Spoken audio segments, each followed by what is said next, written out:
many of us get bombarded with inspiration, so many things we could do, so many things we want to accomplish, that the list of things we want to do and accomplish keeps growing. And that's very overwhelming. Today, I want to show you a simple trick that helps reduce this overwhelm. And that is by focusing on the areas of non-focus.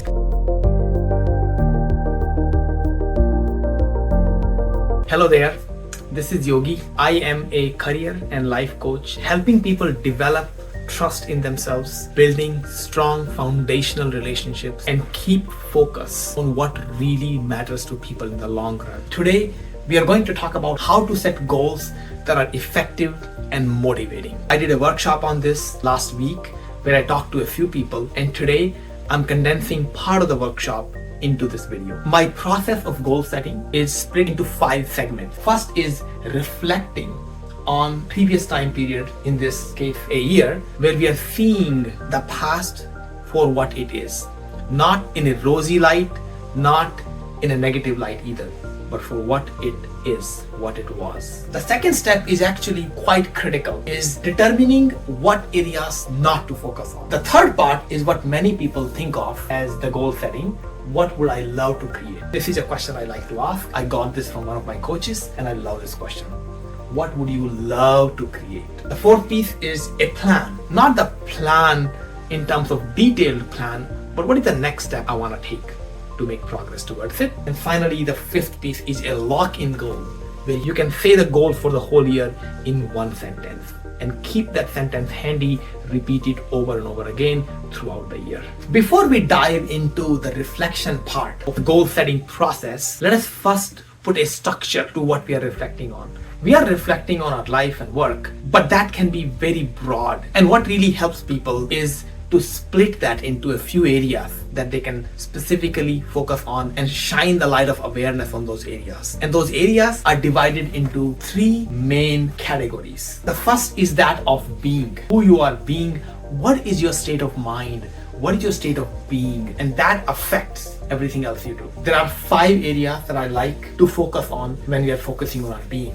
Number 1, physical health. Number 2, mental health and cognitive function, learning. Number 3 is emotional health, how we are feeling on a day-to-day basis. What is our emotional home? Number 4 is spiritual health and our connection to something bigger than ourselves. It doesn't have to be spirit per se. It could be your community. It could be something that survives beyond you. That's the spirit. And finally, the 5th area under the state of being is character development. If you are the hero of your journey, how is the character evolving on this journey? The second broad category I focus on is that of relating. How are we relating to people and animate things as well as inanimate things? This can also be subdivided into various areas. Relationship with your spouse, intimate relationships, relationship with your kids, the way you are parenting if you have kids, relationship with your parents and family, extended family, relationship with society and community at large and friends, and finally relationship with your environment.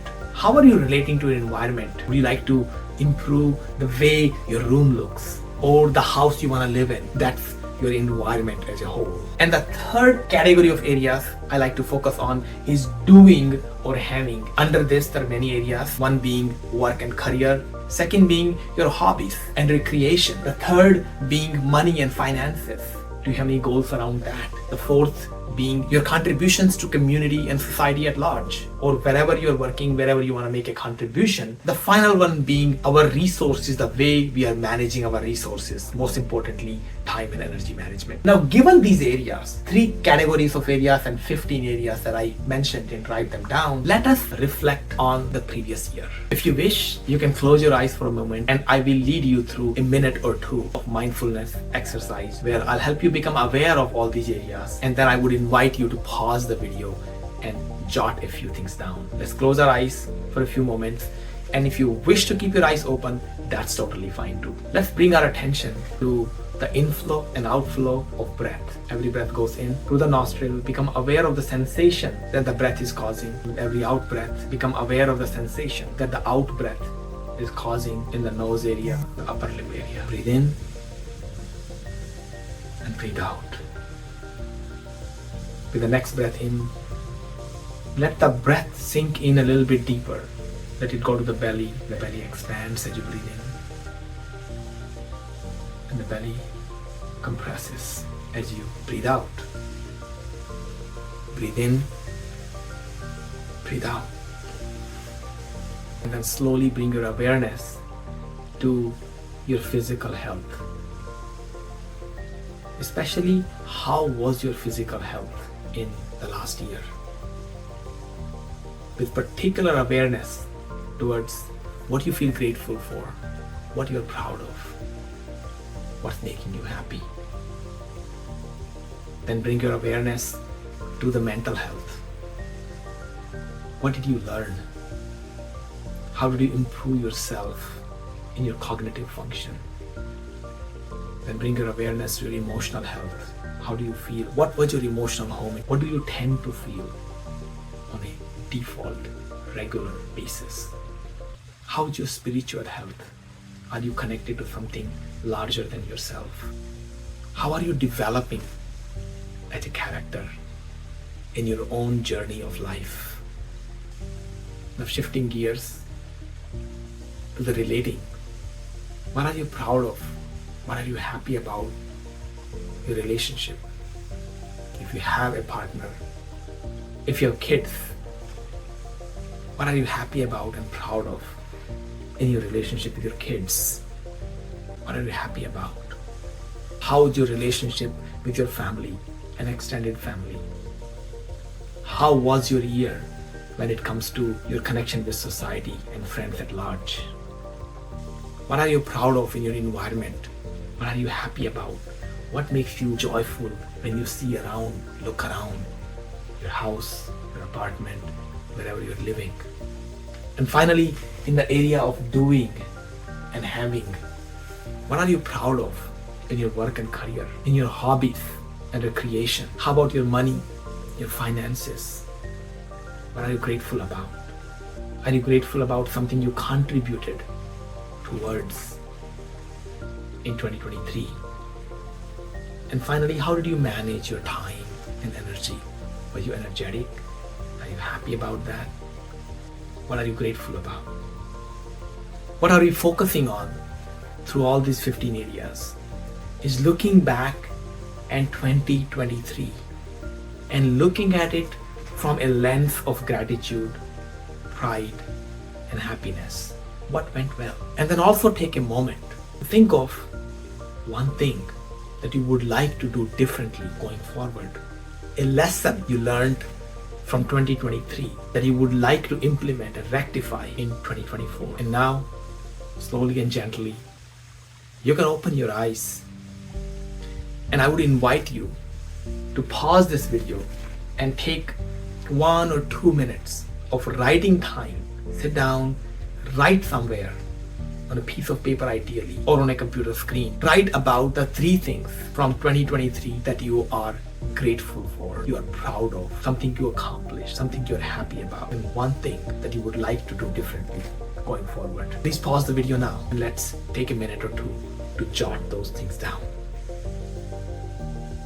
Alright, I hope and I trust you stopped the video and jotted down 3 things you're proud of, happy about, and 1 thing you want to improve on. Now let's go to the area of non-focus. Many of us get bombarded with inspiration, so many things we could do, so many things we want to accomplish, that the list of things we want to do and accomplish keeps growing. And that's very overwhelming. Today, I want to show you a simple trick that helps reduce this overwhelm. And that is by focusing on the areas of non-focus. Specifically, what areas of your life would you not focus on in the coming year? And when I say not focus on, doesn't mean they're not important for you. It just means it doesn't require a lot of cognitive, psychological power on your end to keep improving and doing well in those areas. Here's an example for me. For me, working on my relationships used to be a big area for each year, how to improve my relationship. And in the last 2 or 3 years, me and my wife have developed certain practices between us that it doesn't require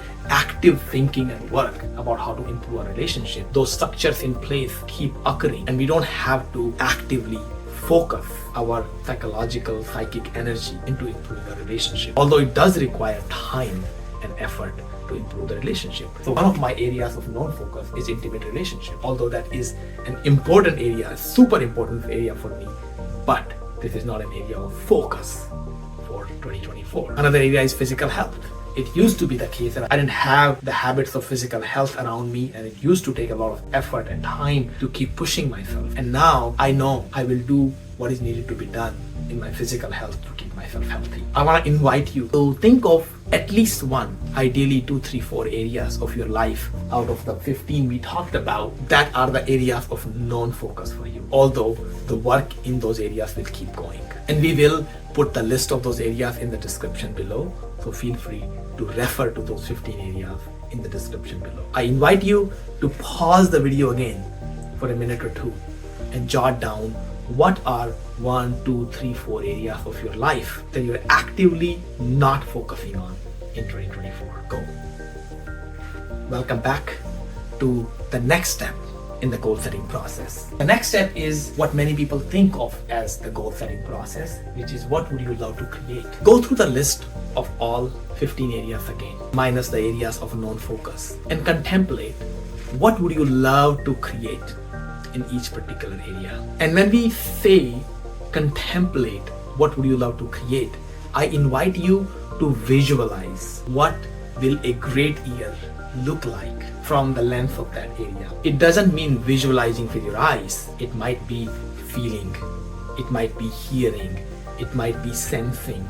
Any sense you want to involve, you can involve that. It might be speaking, but engage your senses to really feel what would you like to see in that area in 2024 and actually see it right now. It really helps to close your eyes for this, but if you want to keep your eyes open, feel free to keep your eyes open.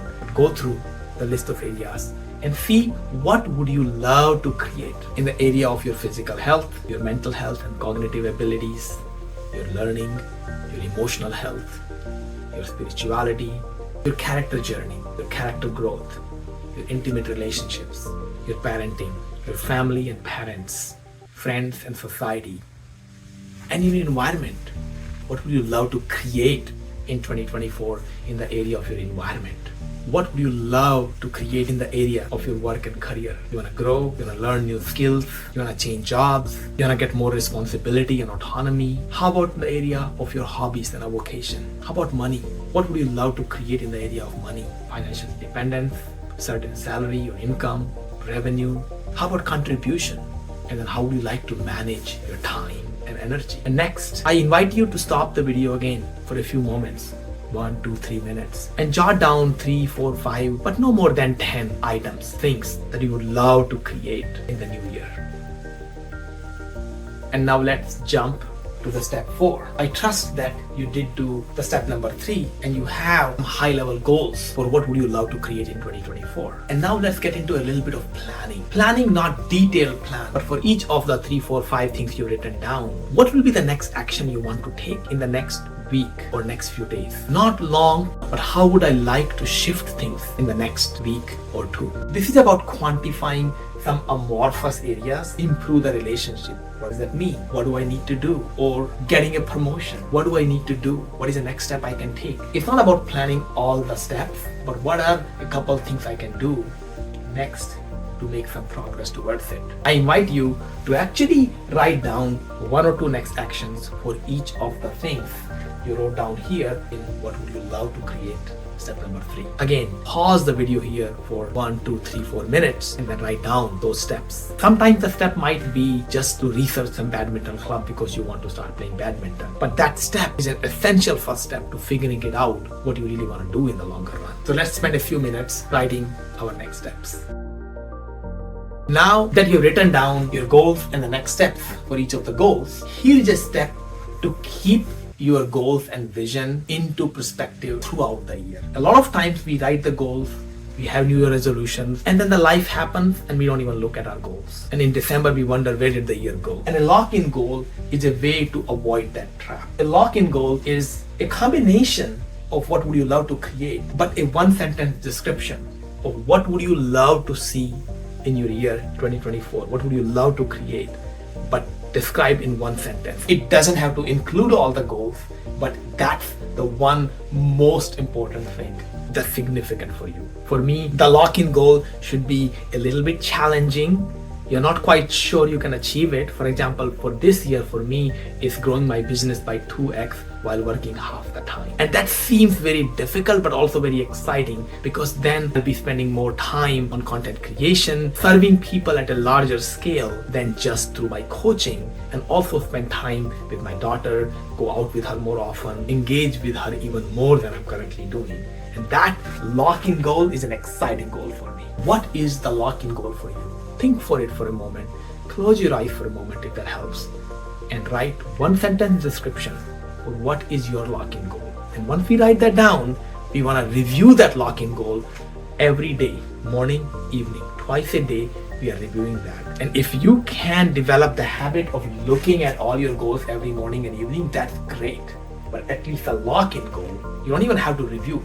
It's only one sentence you can keep in your mind and review it in your mind's eye on a daily basis. So let's go. Again, take a minute, pause the video, and write your lock-in goal. All right, those were the 5 steps for setting goals for 2024. And I want to end with a little story about myself. The idea of lock-in goal has been such a powerful influence in my life. 2 years ago, I had a lock-in goal of developing a peaceful, trusting relationship, a joyful relationship with my wife. And once that goal was in place, a lot of progress happened along those goals. And the kind of joyful and peaceful relationship I experience with my wife now would have been much harder without actually focusing on that. Last year, my lock-in goal was to build a sustainable business around coaching, around what I love doing. And that really helped to keep my focus sharp. And this year, I already shared my lock-in goal with you. The idea of lock-in goal is something I would invite you to take away.